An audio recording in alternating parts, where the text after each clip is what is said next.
Okay, I'll just show you how to set the sat-nav in this 2017 Nissan Qashqai. So any screen, click the nav button like so. It's saying there new address, click the new address, and we want postcode. It's already got our postcode in, but I'm going to do it again. So the postcode, we're Grosvenor Garage, Chorley Road, Wantleydale, Preston, PR,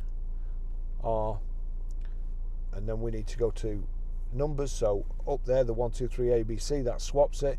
PR5 4, it's got defaulted back to letters, JS, and then postcode PR5 4JS. That's it. Belt and braces, got to click OK. Follow the road for 3/4 of a mile.